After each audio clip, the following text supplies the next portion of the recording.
Hello, everybody. Here to go over here to do the daily roundup for the YieldMax single stock ETFs. These are, of course, as for the end of yesterday. I just got some much needed sleep last night and worked on these this morning. So, just a reminder, I'm not a financial advisor, so this is not financial advice and for entertainment purposes only. So again, this is for Friday, so my Friday videos for single stock, or at least the trades and holdings, are longer. So you can, and you see why, because we have lots of trades here. So if we go over, if we're just looking at the total amounts, AIYY, for negative 14.6 million. So I don't know why yesterday, of all days, that they decided that was the day they needed to close out the synthetic positions, but they did. I know we were at 10 million for a minute, then we were like negative 12.5 million, I think, and then, yeah, and so they chose yesterday, the day, one of the reddest stock market days, to close these out. But anyway, you can see it, negative $14.6 million. That basically, and this has happened before on some of these other ones, when something like that one, if you follow the trades and holdings, and you know what I'm talking about, but when they do that on a stock, one of these ETFs, that's basically when they get ruined, when they've dropped so much a share because of the synthetic position. I've seen this happen at least, I know I've seen it on Tesla and possibly a couple of other ones, but it makes it take a huge loss, and we'll have to see if it can recover from here. But at this point, it is gone. Honestly, I can't remember what so the new synthetic strike price is $22.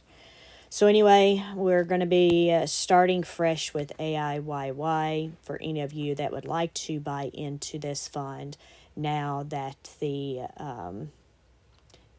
one thing that was causing it to, one of the things that was causing it to drop so much has been taken care of or closed out. But anyway, I'm sorry, that's a sore spot for me. So if we move on to AMDY, they brought in 1.1 million. AMZ brought in 435,000. Aptly paid out 2.5 million. Honestly, I don't remember. I know y'all are not here to see these things. Oh, I'm on the wrong day. I'm like, what? Aptly. Oh, because they rolled. Yeah. And then, that new synthetic call position was negative 3 million.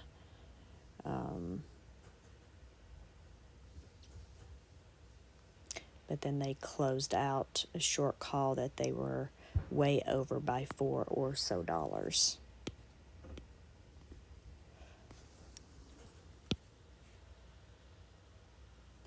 Okay. 2.4. Just wanted to make sure. 2.4. All right. So Coney here, they've brought in 20.8 million. Dizzo positives or brought in 72,000. Phoebe 510,000. GUI paid out 386,000. No JPMO trades. Murney brought in 301,000. MSFO brought in 252,000. Misty 1.87 million. No trades for Nefli. NVIDIA brought in 3.9 million. OARC 595,000. PayPay 130,000. Squee 328,000. Tesla 6.94 million.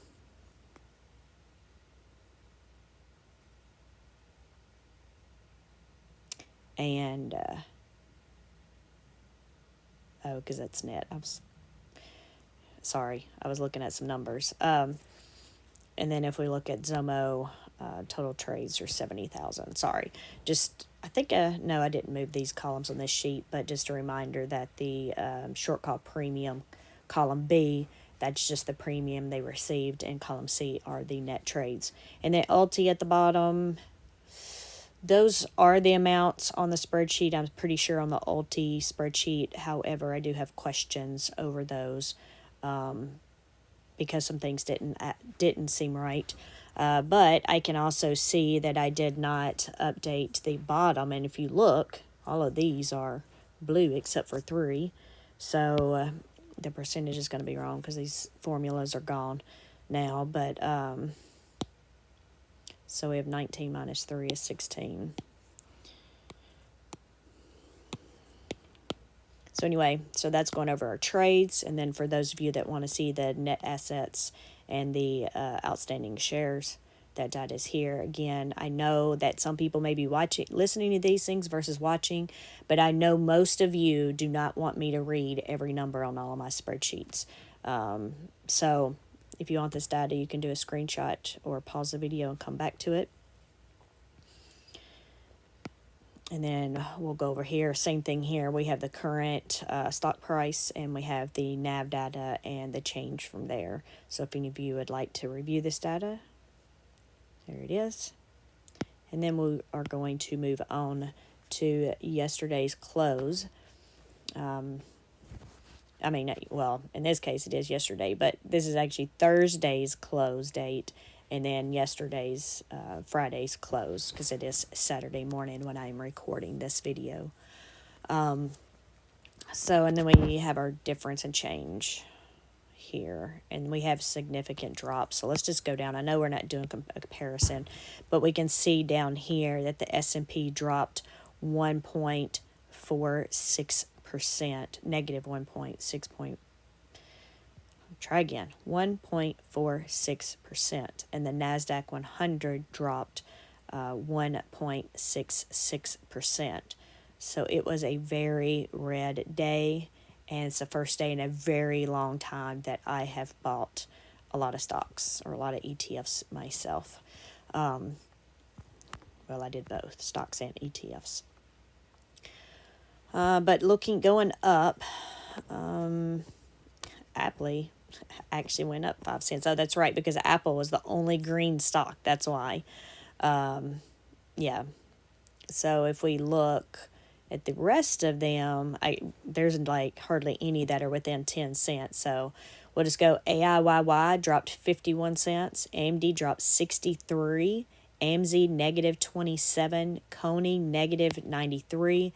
Dizzo negative 60. In fact, all of these are going to be negative. That way I don't have to say that every time.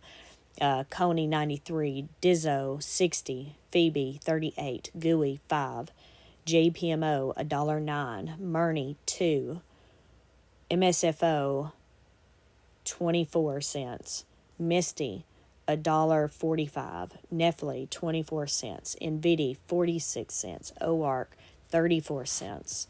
PayPay 24, Squee 67, Tesla 15, and Zomo 21. And then I go to the bottom, YMAG dropped 27 cents, YMAX dropped 40 cents, and Alti dropped 72 cents. So if we look at here just within the ETFs, I don't think I normally do this, but if we look at the YieldMax ETF, the worst one was JPMO with 5%. But also, I forgot to mention that JPMO had earnings on Friday pre-market. So I did do a quick video to go over the earnings. And I guess every week I need to update that just to make sure there's no more changes. But it'll show you as of the day I did the video, the earnings, dates, and everything for the future. But I do need to update it with pre and post market. So I guess I need to do that at some point this weekend. So I guess I need to add that to my to-do list of the other dozen things I need to do. But due to their bad earnings, they dropped. So that's why they're down as big as they are. So also a reminder, we're going into earnings season. So that was the first one. AIYY dropped 4%. We already talked about why. Misty dropped 4%.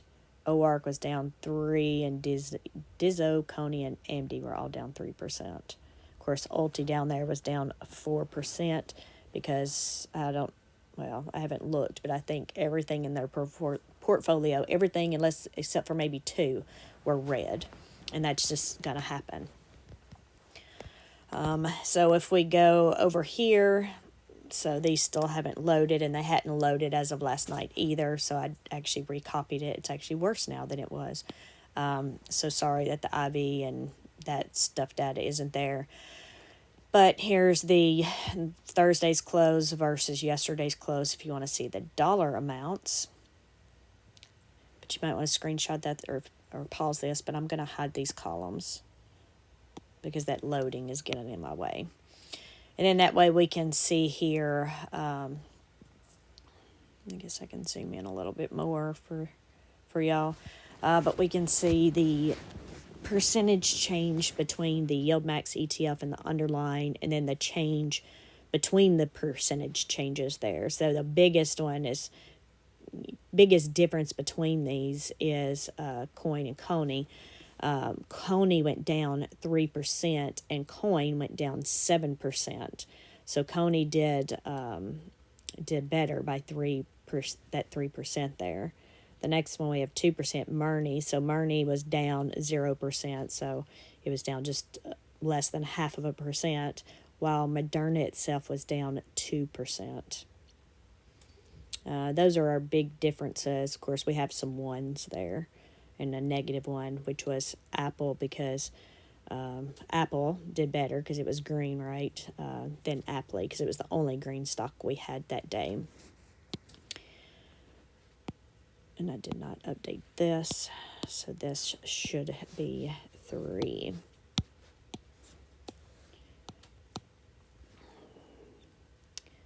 But if we're looking at the biggest changes within the underlying stocks, it's still, JPMO was 6. No, actually it's not. It's Coin was 7%. JPMO is 6%. Then we have AI and MicroStrategy is 5%. But anyway, so that'll show you there. And again, it was a really red day. We'll see what's going to happen this week. Now, if we go into the recovery, so I actually have an update for this one, because by the time I get here, I've already hidden the YieldMax and YMAG and stuff, so I had forgotten about that. I had to go back, and unfortunately, this area is so big, I have to zoom out further. I guess I should look to make sure this works okay for the iPhone.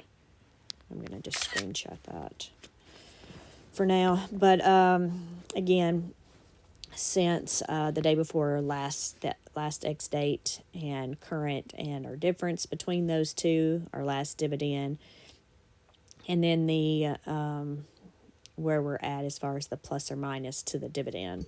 So AIYY, closed on April 3rd at $14.19 to currently it's $12.21 with a difference of $1.98, but the last div was 73 cents. So the stock has also gone down an additional $1.25 to the dividend, or 73%. As you can see, we're at a negative 173% to the last dividend. Okay, then we have the columns of days to recover. This is how many days it took them to recover. And then we just have a ranking on the side, which, doesn't matter so much at this point until we get more on here. And then you can see them a little better by color. So you see so far we've had Murney recover in 4 days, GUI recovered in 5 days, and Apley recovered in 6 days. And then to go back down, to go to the bottom, this one actually recovered a couple of days ago. YMAG recovered at 20 days, and its data is from April 13th. And if you look, YMAX, and again, so we have declaration date Tuesday and ex-dividend date Wednesday. YMAG has recovered. YMAX has not. In fact, YMAX has only recovered 7%. And then, of course, Ulti, we know it hasn't recovered because it's just been going down. So we can see that this has actually dropped an additional $1.45 to the on top of the last dividend. So it's currently negative 136% there.